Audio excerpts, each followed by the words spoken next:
आज आपण विज्ञान भाग 2 मधील प्रयोग क्रमांक 14 या प्रयोगाची माहिती पाहणार आहोत। या प्रयोगांतर्गत तांबे, जस्त, लोखंड, ॲल्युमिनियम या धातूंवर zinc sulphate, copper sulphate, aluminium sulphate, ferrous sulphate या क्षारांचा होणारा परिणाम अभिक्रियांद्वारे आपण अभ्यासणार आहोत।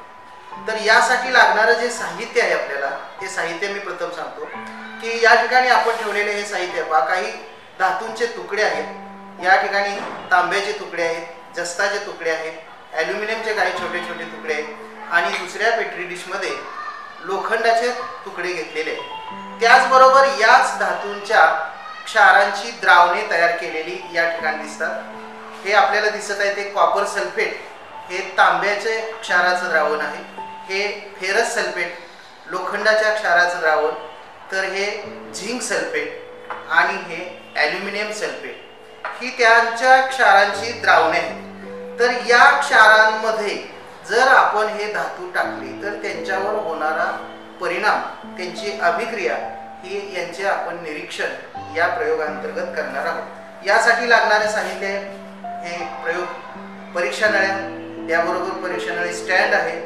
दिलेली द्रावणे म्हणजे क्षार आहेत, धातूंच्या क्षारांची द्रावणे आहेत, धातूंचे तुकडे आहेत। तर सर्वप्रथम आपण एक सँड पेपर म्हणजे जो पेपर स्वच्छ करण्यासाठी वापरतो त्या पेपरच्या सहाय्याने हे जे धातूचे तुकडे आहेत ते चांगल्या प्रकारे घासून घ्यायचे, स्वच्छ करून घ्यायचे आणि त्यानंतर परीक्षा नळीमध्ये प्रत्येक क्षारांचं द्रावण घ्यायचं। तर सुरुवातीला आपण या ठिकाणी ॲल्युमिनियम सल्फेट जे आहे ते द्रावण आपण या परीक्षा नळीमध्ये घेणार आहोत। मी या परीक्षा नळीमध्ये ॲल्युमिनियम सल्फेट घेतोय आणि या ॲल्युमिनियम सल्फेटमध्ये प्रत्येक धातूचा एक एक तुकडा टाकायचा। म्हणजे समजा आपण यामध्ये जस्त टाकले, तांबे टाकले, फेरस टाकले तर काय परिणाम होतो हे अभ्यासायचं आहे। तर या प्रत्येक परीक्षा नळीमध्ये आपण टाकणार आहोत एक एक तुकडा, त्याचं पाहायचं आहे।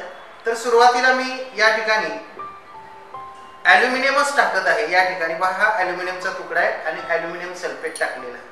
तर याची रासायनिक अभिक्रिया होते का पाहायचं। तर ही रासायनिक अभिक्रिया आपल्याला होताना दिसत नाही। ही आपण परीक्षा नळी इकडे ठेवून देऊया। त्यानंतर दुसऱ्या परीक्षा नळीमध्ये परत झिंक सल्फेट घ्यायचे, त्याच्यात झिंक सल्फेटचं द्रावण घेतले, त्यामध्ये थोडासा जस्ताचा किंवा ॲल्युमिनियमचा परत एक तुकडा टाकून बघूया काय होते। तर यामध्ये थोड्या वेळाने याच्याबरोबर रासायनिक अभिक्रिया छोटे छोटे यातून बुडबुडे बाहेर पडताना आपल्याला दिसतील। हे मी इथं टाकून ठेवतोय आणि तिसऱ्या परीक्षा नळीमध्ये फेरस सल्फेटचं द्रावण घेतलेलं आहे। हे फेरस सल्फेट आहे, त्यामध्ये हे परत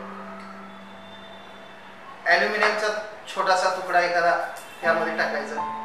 हे प्रत्येक परीक्षा नळीमध्ये टाकून ठेवायचे। चौथी परीक्षा नळी घ्यायची, कॉपर सल्फेट टाकायचे आणि त्यामध्येही एक ॲल्युमिनियमचा यामध्ये तुकडा टाकायचा, असे ठेवायचे। काही वेळानंतर आपल्याला याच्यावर रासायनिक अभिक्रिया होताना दिसेल। हीच क्रिया आपण जस्तासाठी सुद्धा करायची। परत आपण 4 परीक्षा नळ्या घ्यायच्या, या ठिकाणी आपल्याकडे आहेतच। तर यामध्ये परत द्रावणे घ्यायची। आता मी परत द्रावणे घेतोय, हे उदाहरणार्थ 1 नंबरमध्ये ॲल्युमिनियम सल्फेट घेतलेलं आहे। या ॲल्युमिनियम सल्फेटवरती परत मी जस्त टाकले, छोटासा तुकडा इथं घ्यायचा, एक एक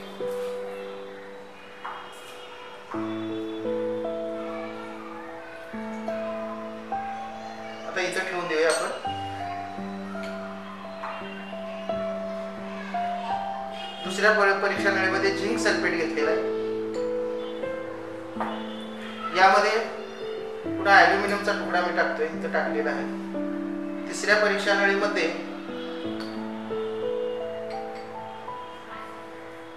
फेरस सल्फेट घेतलेला आहे,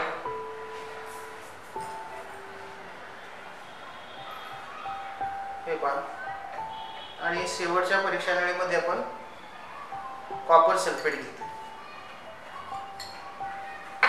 आणि यामध्ये लोखंडाचा थोडे तुकडे टाकले।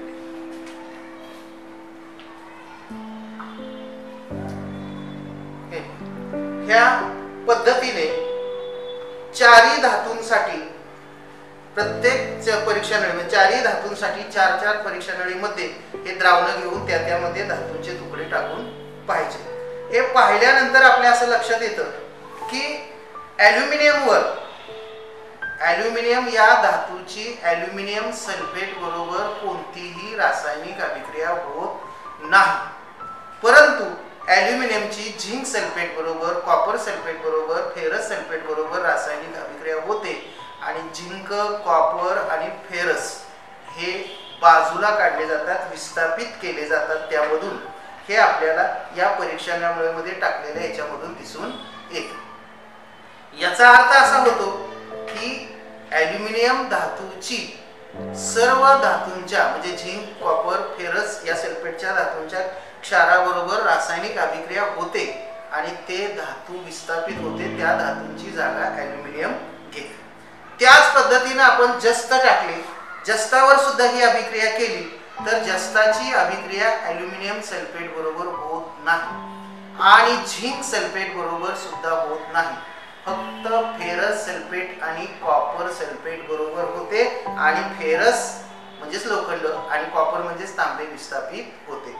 त्यानंतर तिसरा जो धातू घेतला होता आपण तो म्हणजेच लोखंड, फेरस, याची रासायनिक अभिक्रिया मात्र ॲल्युमिनियम सल्फेट बरोबरही होत नाही, फेरस सल्फेट बरोबरही होत नाही, कॉपर सल्फेट बरोबरही, झिंक सल्फेट बरोबरही होत नाही, मात्र कॉपर सल्फेट बरोबर रासायनिक अभिक्रिया होते आणि तांबे विस्थापित होते. ही अभिक्रिया आपल्याला या द्रावणांमधून दिसून येते. त्याच्यामध्ये बुडबुडे थोडे यायला सुरुवात होते आणि तांब्यावर मात्र कोणतीही म्हणजे तांबे या धातूवर कोणत्याही धातूच्या क्षारांची रासायनिक अभिक्रिया होत नाही. म्हणजे आपल्याला दिलेले जे क्षार आहेत उदाहरणार्थ aluminium sulphate, ferrous sulphate, copper sulphate, zinc sulphate यांची रासायनिक अभिक्रिया होत नाही. यावरून आपण असे अनुमान काढू शकतो की या सर्व धातूंमध्ये सर्वात जास्त क्रियाशील धातू म्हणून ॲल्युमिनियमला ओळखलं जाईल, त्यापेक्षा कमी क्रियाशील झिंक असेल, त्यापेक्षा कमी क्रियाशील लोखंड असेल आणि त्यानंतर सर्वात कमी क्रियाशील हे तांबे असेल. म्हणजे या पद्धतीने आपण या धातूंची क्रियाशीलता या प्रयोगाच्या सहाय्याने अभिक्रियाद्वारे अभ्यासतो. म्हणून जास्त क्रियाशील ॲल्युमिनियम, त्यापेक्षा कमी झिंक, त्यापेक्षा कमी फेरस आणि सर्वात कमी कॉपर. अशा पद्धतीने हा आपण जस्त, कॉपर, फेरस आणि ॲल्युमिनियम या धातूंवरील क्षारांची अभिक्रिया अभ्यासली. ही सर्व माहिती आपण दिलेल्या निरीक्षण तक्त्यामध्ये नोंद करून